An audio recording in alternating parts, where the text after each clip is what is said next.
Buenas tardes. Muchas gracias, Pastor Rafa, por la confianza, al Pastor Rodolfo también, por la confianza de permitirnos compartir. Es un privilegio. Y ¿cuántos sabemos que muchas veces el ser humano comete el mismo error, verdad? Una y otra vez. Nos toca, la regamos y luego la volvemos a regar donde mismo, ¿no? Y decimos, pero sí, eso ya me había pasado, caray. Ahí hay un dicho que dice que el ser humano es el único animal que comete el mismo error, ¿verdad? Yo no creo eso porque yo no soy ningún animal, ¿verdad? Ni vengo de los animales, yo no creo en la evolución. Yo soy creacionista, ¿verdad? A mí me creó, a mí me diseñó el Señor, igual que a ti. Nos creó, se tomó su tiempo y nos dio vida, nos sopló y estamos aquí gracias a eso, ¿verdad? Pero les voy a contar una historia un poquito acerca de un error que se cometió hace algunos años, pero ya se había cometido ese error antes. Pero déjenme orar para empezar. Señor, ponemos este tiempo en tus manos, Señor, porque tú eres Rey, porque tú eres Santo, porque si estamos aquí es por una idea que tú tuviste, Señor, porque tú lo permites, porque tú nos das la energía, nos das la revelación, nos das la capacidad de venir, de congregarnos y alzar las manos en tu nombre, Señor, porque solo a ti debemos toda gloria, Señor. A ti te damos la gloria, tuya es la honra, Señor. Te bendecimos en el nombre de Jesús. Amén, amén. Fíjense que en 1848, entre 1848 y 1850, en el estado de California, en Estados Unidos, vino aquello que le llamaron la fiebre del oro. ¿Cuántos están relacionados con eso? La fiebre del oro, ¿verdad? Y muy en específico por ahí, en el área de San Francisco, tuvo un pico de gente que fue hacia allá en 1949, de ahí vienen los 49 de San Francisco, ¿verdad? Los que no están muy identificados, hay un equipo de fútbol americano que se llaman los 49 de San Francisco, y es por eso, es porque en 1949 fue donde más gente fue hacia San Francisco, hacia el área de California. Estamos orando por los 49 de San Francisco mientras esté nuestro hermano Isaac ahí. Entonces, Isaac Alarcón, muy bien. Pues resulta que mucha gente fue, había un carpintero que estaba haciendo una construcción ahí para el dueño del terreno, y este carpintero encontró una pepita de oro. Dijo, ¿qué es esto? Identificó que era oro, y luego siguieron rascando y empezaron a encontrar que había más oro y había más oro, y entonces mucha gente se empezó a enterar y empezaron a ir a rascar ahí, empezaron a encontrar oro algunos, otros no encontraron nada, pero lo interesante es no tanto lo que fueron a hacer, sino lo que dejaron atrás, ¿verdad? Dejaron familia, dejaron trabajo, dejaron seguridad en muchos de los casos, y muchos de ellos, terminando esta etapa de la fiebre del oro, terminaron más pobres de lo que eran, ¿sí? Y lo que fueron buscando fue una riqueza rápida, ¿verdad? Ellos tenían un estatus, ellos iban avanzando, ¿verdad? Y de pronto la lotería, ¿no? ¿Cuántos no quisieran ganarse la lotería? Y luego si te preguntas, ¿para qué me quiero ganar la lotería? Pues lo primero que dices es para dejar de trabajar, ¿verdad? Muchos dirían eso. Otros dirían, no, yo trabajaría porque me gusta lo que hago, ¿verdad?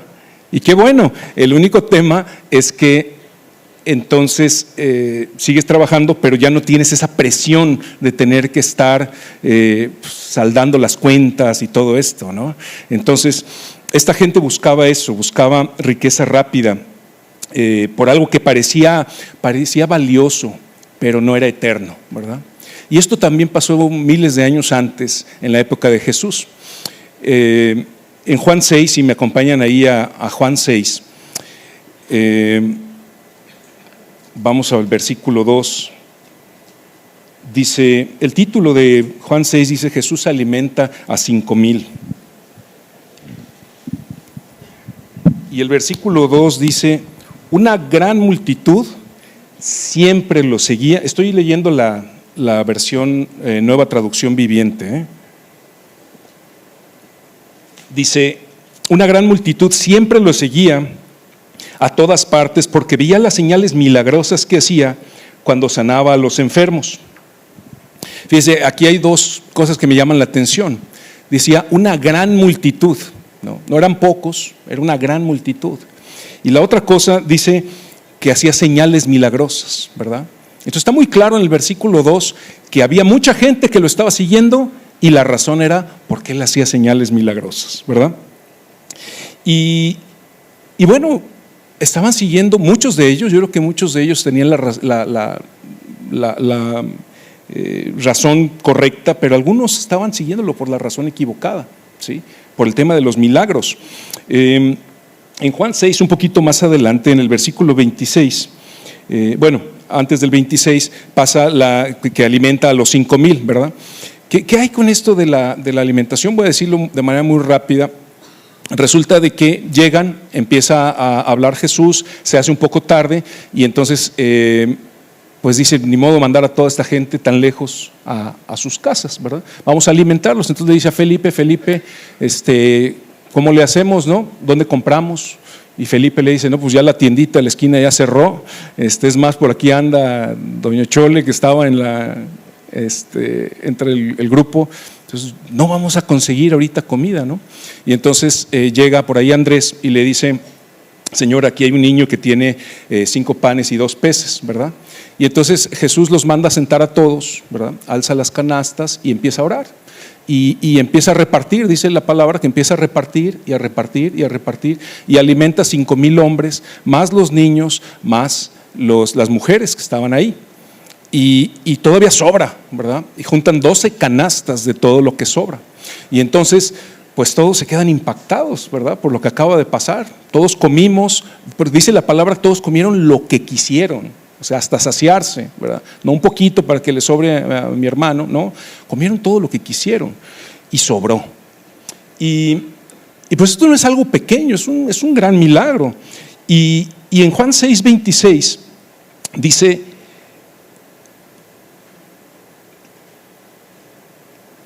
es que le preguntaban, dice, les digo la verdad, ustedes quieren estar conmigo porque les di de comer, porque recordemos en el versículo 2 que una gran multitud lo seguía, ¿verdad? Entonces dice el versículo 26, Jesús les contestó, les digo la verdad, ustedes quieren estar conmigo porque les di de comer, no porque hayan entendido las señales milagrosas. Entonces, no me buscan por lo que soy, sino por lo que les di.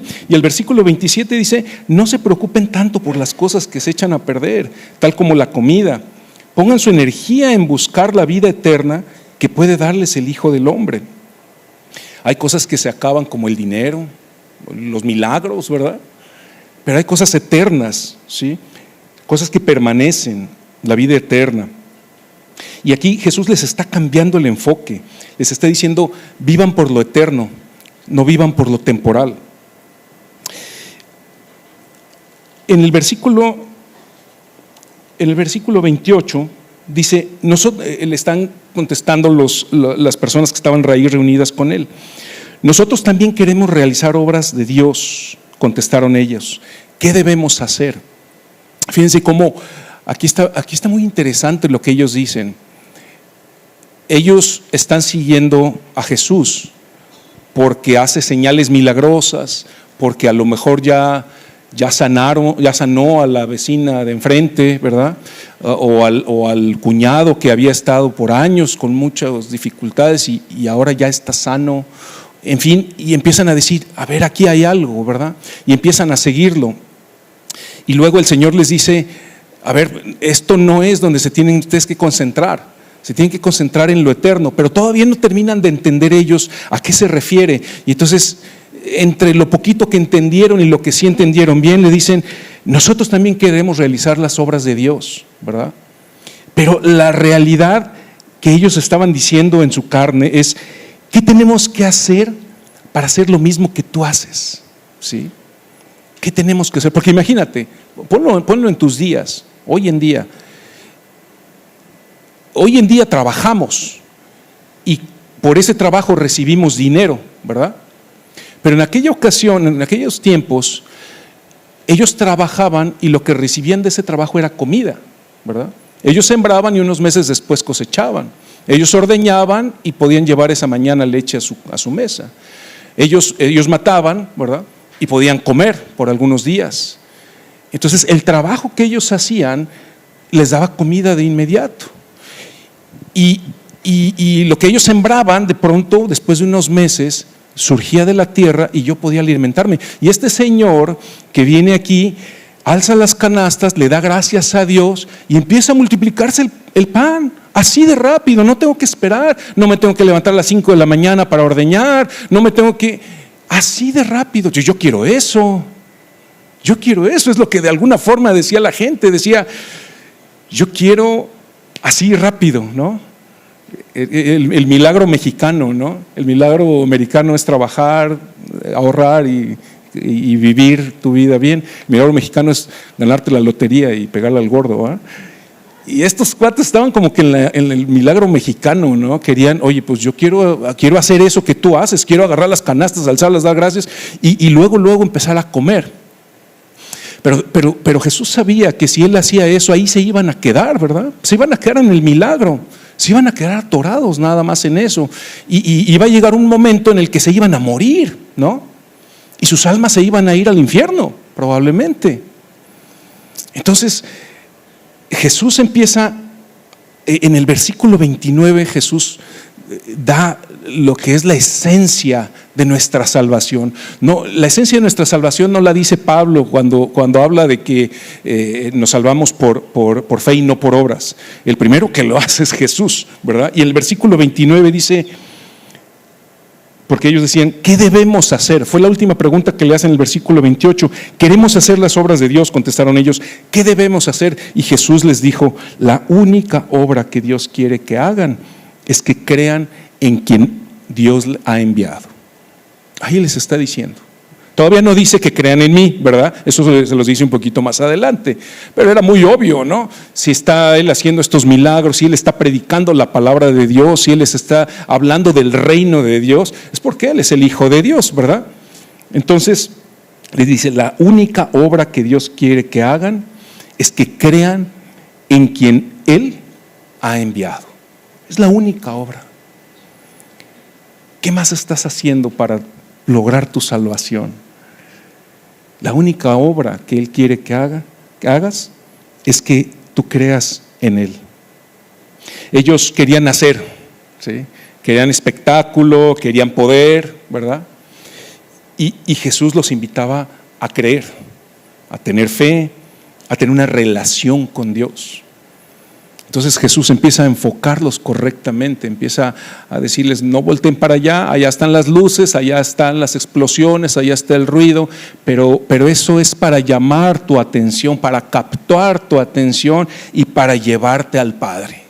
¿Sí? El milagro es eso, el milagro es para llevarte a una relación duradera con el Padre, para que cuando acabe tu vida aquí, puedas continuar con esa relación eternamente. Ese es el mensaje de Jesús en Juan 6. Luego el versículo 30 dice, le dicen a estos señores, bueno, si quieres que creamos en ti, muéstranos una señal milagrosa. ¿Qué puedes hacer? O sea, les acababa de hacer un mega milagro, ya querían más. Y eso habla de la condición humana. La condición humana es nunca se satisface. Entonces, si tú ves un milagro, vas a querer más milagros. Si tú ves una pila de dinero, vas a querer más. Si tú llegas al buffet, ya no digo más porque… Y realmente ese es el corazón del ser humano. Debemos buscar la transformación. Cuando veamos un milagro, y aunque no lo veamos, ¿sí? Cuando veamos la Escritura, tenemos que buscar una transformación interior. ¿Hay algo en tu corazón que no le gusta a Dios? ¿Hay algo en tu vida que tú haces que no le gusta a Dios? ¿Hay algo en tu vida que haces que no le gusta a tu prójimo? Ahí puedes empezar. Estoy siendo muy práctico, Porque podemos dejar esto en palabras de aquí arriba, pero ¿quieres empezar? Piensa qué no le gusta a Dios o qué crees tú que no le gusta a Dios de lo que haces. ¿Qué crees tú? Dice Pablo en la Escritura, si hay algo que tú dudas que está bien, es pecado. Punto. ¿Sí? Si hay algo que tú haces normal, de la manera correcta, pero si a tu hermano no le gusta, es pecado. No lo hagas enfrente de él. ¿Sí? Eso dice Pablo. Pablo era muy estricto. Entonces, ponte a pensar un poco, ¿qué estoy haciendo? ¿Qué me han dicho que no les gusta de mí? Ahí está un punto para empezar. Y Juan 6:32, aquí les contesta Jesús. Bueno, voy a terminar de leer el 30 y 31. Dice, muéstranos una señal milagrosa, ¿qué puedes hacer? Después de todo, nuestros antepasados comieron maná mientras andaban por el desierto. Las Escrituras dicen, Moisés les dio de comer pan del cielo. Bien religiosos, se sabían la ley de arriba para abajo, las Escrituras, ¿verdad? Y Jesús les dice en el versículo 32, les digo la verdad, no fue Moisés quien les dio el pan del cielo, fue mi Padre. Para empezar, ¿no? Y luego les dice, pues el verdadero pan de Dios es el que desciende del cielo y da vida al mundo. Y en el versículo 32 les dice, el versículo 35 les dice, yo soy el pan de vida. El que viene a mí nunca volverá a tener hambre. El que cree en mí no tendrá sed jamás. Pero ustedes no han creído en mí a pesar de que me han visto. El maná sustentó, pero no salvó, ¿verdad? A lo mejor tú oras mucho porque estás en una dificultad económica y de pronto llega un cliente o llega un bono y te da lo que necesitas y te satisface y dices, gracias a Dios, ¿sí? Y te salvó de esa, pero todavía vienen más retos, ¿verdad? Más adelante. El maná sustentó, pero no salvó. Él alimentó, pero no dio vida eterna. El milagro es temporal y Cristo da vida eterna.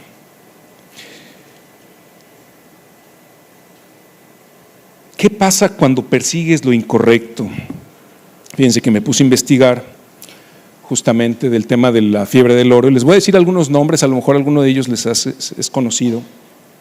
James Marshall fue el descubridor, era un carpintero, estaba haciendo ese aserradero para John Shooter, el dueño del lugar. Este señor fue el que encontró la primera pepita de oro y paradójicamente terminó pobre, murió pobre. ¿Qué pasa cuando persigues lo incorrecto? Samuel Brannan, él sí terminó millonario, pero fíjense, él no encontró oro. Él llegó y empezó a ver la demanda que había por herramientas, compró todas las herramientas y se las vendió a 5 veces el precio a los mineros y se volvió millonario. Muchos decimos, está bien, ¿no? O sea, sí, pues vio la oportunidad, pero quién sabe si se salvó, ¿verdad? Esto le vino bien durante a lo mejor el resto de su vida y a lo mejor para los que lo siguieron, pero no sabemos qué fue de su alma. Levi Strauss, ¿a alguien le suena? Levi Strauss, el nombre de Levi Strauss. Era un Levi's, ¿no? Los pantalones Levi's. Este señor era un inmigrante alemán que cuando llegó estuvo buscando oro, pero lo que se dio cuenta es que los mineros necesitaban pues unos pantalones más resistentes y creó ahí el pantalón de mezclilla, ¿sí? Fue allá en 1848.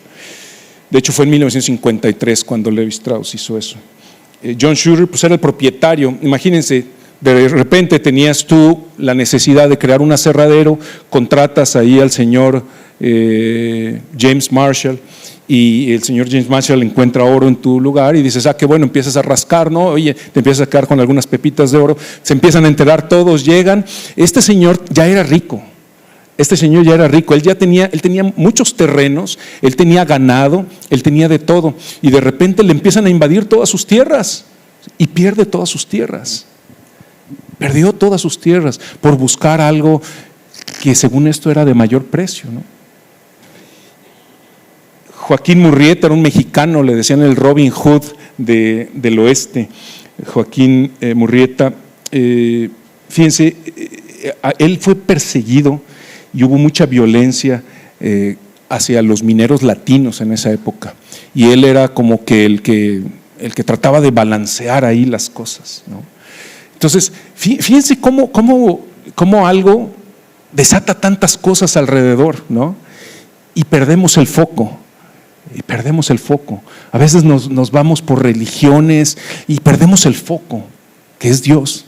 A veces nos vamos por esta comida sí, esta comida no, y perdemos el foco, ¿sí? Tenemos que concentrarnos en Dios. Buscamos o vemos el milagro y perdemos el foco. Tenemos que estar bien enfocados. Juan 6:35 dice: yo soy el pan de vida. El que viene a mí nunca volverá a tener hambre. El que cree en mí nunca tendrá sed jamás. El 41 dice: entonces la gente empezó a murmurar en desacuerdo, porque él había dicho: yo soy el pan que descendió del cielo. Ellos decían: ¿acaso no es este Jesús, el hijo de José? Conocemos a su padre y a su madre. Ahora, ¿cómo puede decir que yo descendí del cielo? O sea, estos cuates dieron 2 pasos para atrás, ¿no? Fíjense cómo estaban desconcentrados, pero lo seguían. ¿Por qué lo seguían si conocían a su padre y a su madre? ¿Por qué lo seguían? Por el milagro, ¿sí? Porque estaban viendo lo exterior y no estaban entendiendo la profundidad de lo que él les estaba diciendo. El 47 dice: les digo la verdad, y aquí está el evangelio, aquí está la fe eterna, la vida eterna. Todo el que cree tiene vida eterna. Sí, yo soy el pan de vida. Sus antepasados comieron el maná del desierto, pero todos murieron. Sin embargo, el que coma el pan del cielo nunca morirá. Nunca morirá. Cuando él hablaba de que, porque más adelante dice: tienen que comer mi carne y beber mi sangre, y muchos se escandalizan, y de hecho en los siguientes versículos, dice el versículo 60, muchos de sus discípulos decían: esto es muy difícil de entender, ¿cómo puede alguien aceptarlo? Y el versículo 66 dice: a partir de este momento muchos de sus discípulos se apartaron de él y lo abandonaron. Porque decían: es que tienen que comer mi carne y beber mi sangre. Y decía: pero ¿cómo es posible? Y es que Jesús se estaba refiriendo a que su carne iba a ser crucificada, su sangre iba a ser derramada, y ellos debían creer que Él era el Hijo de Dios. A eso se refería, ¿sí? El que coma mi carne, el que digiera mis palabras, el que las haga vida, el que haga acción, no nada más el que la lee en las mañanas 5, 10, 15, 20 minutos, 1 hora, sino el que cobra conciencia de lo que dice aquí y luego dice: hoy voy a hacer esto y me lo propongo como objetivo, ¿sí? O hoy voy a dejar de hacer esto y me lo pongo como objetivo. Esa es la persona que está comiendo la carne. Esa es la persona que está bebiendo la sangre de Cristo. La persona que va a hacer un cambio permanente en sus vidas. Creer en Él es salvación. Versículos 29, si no te acuerdas de otra cosa de esta reunión, versículo 29 y versículo 27. Eso es lo que tenemos que hacer para tener salvación. Muy bien, permítanme ir concluyendo. ¿Qué estás persiguiendo en la vida? Si me ayudan con la música. ¿Qué estás persiguiendo en la vida? ¿Estás persiguiendo algo temporal? ¿Estás persiguiendo algo eterno? ¿Estás persiguiendo algo que se va a acabar, que se va a desgastar? Dice la palabra que las obras van a ser probadas por fuego, ¿verdad? Y dice que el heno y la hojarasca pues, se van a quemar, ¿no? O la plata y el oro. ¿Qué son tus obras? ¿Qué son tus motivaciones? ¿Son oro? ¿Son plata? ¿O son hojarasca? ¿O son heno? Necesitamos hacer un alto y hacer una conciencia. Estamos terminando el primer trimestre del año casi. Perdón que lo vean trimestres, pero es muy significativo. Estamos terminando el primer trimestre del año. Ya se nos fue una cuarta parte del año. No se nos fue, ¿verdad? La vivimos, hicimos cosas, trabajamos, etcétera, pero ya se acabó una cuarta parte del año. Lo que era antes difícil, todavía le escribíamos 2025, ya ahorita ya no, ¿verdad? Ya no nos equivocamos tanto, ya le ponemos 2026. Y eso es porque ya está avanzado el año, ¿sí? Ya está avanzado el año. ¿Qué estás persiguiendo? ¿De qué depende tu fe? Depende de milagros, depende de flashes, depende de poder, depende de fama, depende de redes sociales, de cómo me voy a ver. ¿De qué depende? ¿De qué depende tu fe? ¿O depende de estar en privado, orar, obedecerle a Dios? Obedecer a Dios. Lo temporal nunca va a satisfacer. El dinero, la comida, gracias a Dios por el dinero y la comida, pero vas a tener otra vez hambre y el dinero se te puede acabar. Y puedes ahorrar y está bien, hay que hacerlo, ¿verdad? La palabra de Dios también habla de eso. Pero no es lo principal. Eso no es lo principal.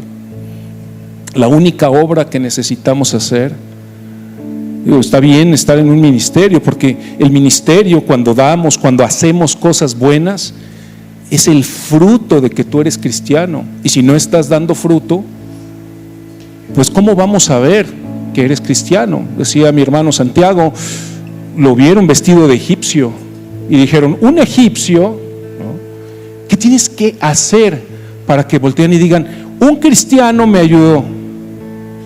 Un día había una señora enfrente de mi casa, se le detuvo su carro y estaba ahí, y yo me asomé. Yo no sé nada de carros, ¿verdad? Sí sé, ¿verdad? Me gustan y los sé manejar, pero yo vi a la señora y acababa de leer por ahí el libro de la oración de Jabes, y me acuerdo que yo siempre fui muy temeroso, muy introvertido para todo, y también y más todavía para predicar la palabra. Entonces de repente yo no sabía cómo acercármele a la gente y hablarle de Cristo. Y en ese libro me gustó mucho que decía, ofréceles ayuda, ¿no? Entonces volteé y vi que estaba la señora con su carro ahí levantado, no el carro sino el capó, ¿verdad? Y de repente algo me dijo, ve, ofrécele ayuda. Yo dije, pues yo no sé nada de carros, y ya me lavé las manos. Y otra vez, ofrécele ayuda. Y yo dije, pero yo no sé de carros. Y me dice, no, Fernando, no es que vas a ayudarle, ¿sí? Es que le vas a hablar de mí, le vas a hablar de Cristo, ¿sí? No es la ayuda que puedes ofrecer. Y entonces dije, híjole, sí. Entonces me levanté, yo trabajaba en casa todavía, y me levanté y bajé. Y me acerqué, y yo iba todo nervioso, y me acerqué y veo a la señora y le dije, buenos días. ¿Qué tal? Buenos días, me dice. Y le dije, oiga, ¿se le ofrece ayuda? Y en eso veo que mi vecino, que sabía mucho de carros, ya estaba tirado allá abajo arreglándole el carro. Y yo dije, no, ya no necesita ayuda, gracias, con permiso, y me subí, ¿no? Pero ese paso tenemos que darlo, ¿no? Ese paso de fe. Quizás yo debía haberme quedado y ahí predicarle también a mi vecino, ¿verdad? Estaba empezando, discúlpenme. Pero eso es bueno, hacer obras es bueno, pero es para que vean que tú eres cristiano, ¿sí? Para que vean, vístete de cristiano, que ya no eres egipcio, ¿sí? Vístete de cristiano. La única obra que necesitamos hacer es creerle en Él, y Dios quiere una relación. Vamos a ponernos en pie, vamos a orar y dar gracias a Dios por este tiempo.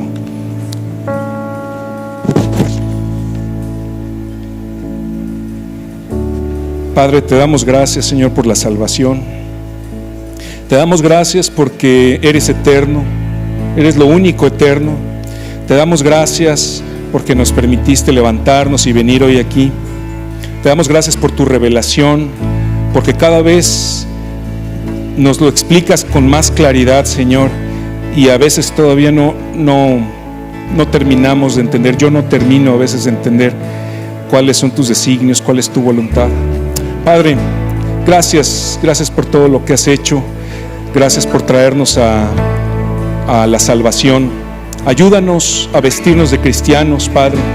Ayúdanos a hacer nuestros devocionales, a tener una relación contigo, a ayudar a nuestro prójimo, Señor, a empezar a hacer lo que tú quieres que hagamos y a dejar de hacer lo que a ti no te gusta, Señor.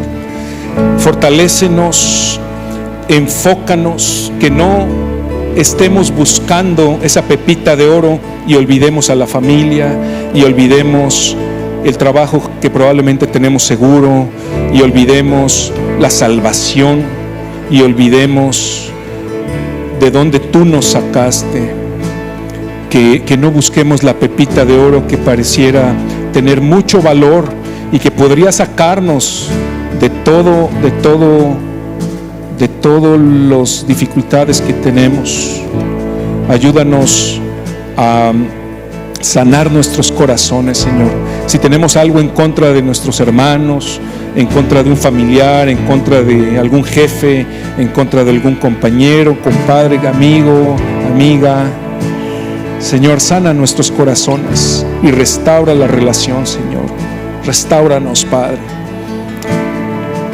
Oh Señor, te damos tantas gracias, Padre. Bendícenos, Espíritu Santo, ven, Espíritu Santo, llénanos de ti, Espíritu Santo, que no salgamos igual que como llegamos, que no salgamos igual, Espíritu Santo, ven, Padre, derrámate aquí, Señor, derrámate, Espíritu Santo, fortalécenos, consuélanos, Padre. Nuestros corazones están heridos, algunos cuerpos están heridos, algunas mentes están heridas, algunas mentes están torcidas, Señor. Enderézanos, Padre. Enderézanos, reprende al saltón y al revoltón, Señor. Reprende la oruga.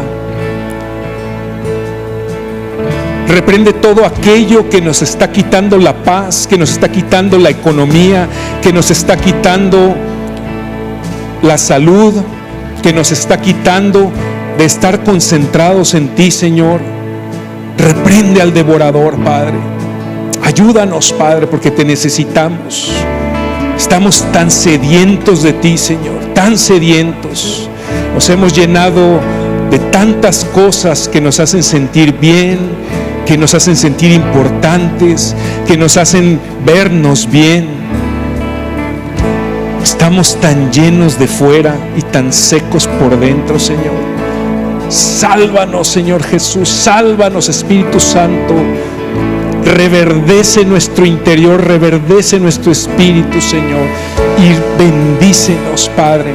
Que este domingo sea diferente, que esta semana sea diferente, que este mes termine diferente, que este trimestre termine bien, Señor, que este año sea el año agradable del Señor.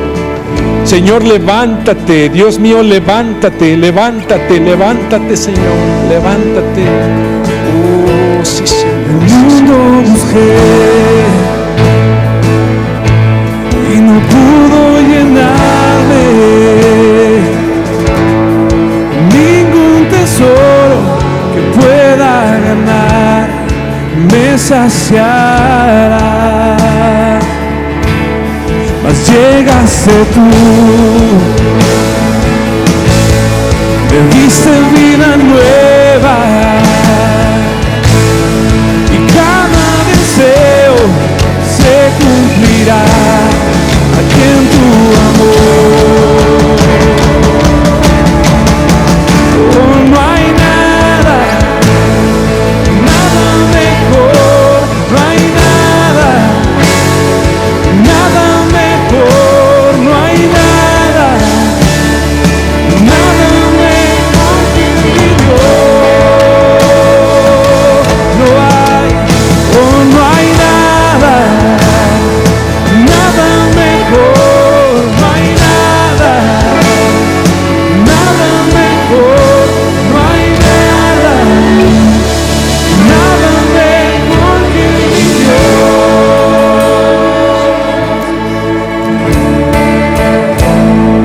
No hay nada mejor que Cristo. Aprovechando este mensaje de Fernando en Juan capítulo 6, donde Jesús dice: yo soy el pan de vida. Mis amados, el pan de vida es para comer, no para entretener. El pan de vida es para saciar, no para probar. El pan de vida es para vivir, no para divertir. Estas multitudes que seguían a Cristo querían pan y circo, pero Jesús dijo: no, la vida no se trata de eso, se trata de lo eterno. Y yo quiero hacer una oración. Necesitamos ese pan de vida en el corazón, no en el estómago, no en el vientre, es en el alma. Y tú puedes abrir tu corazón el día de hoy al pan de vida, a Jesús, a Cristo. Yo te invito a que hagas esta oración junto conmigo, si tú así lo quieres, y que puedas repetir: Señor, el día de hoy me arrepiento de todos mis pecados.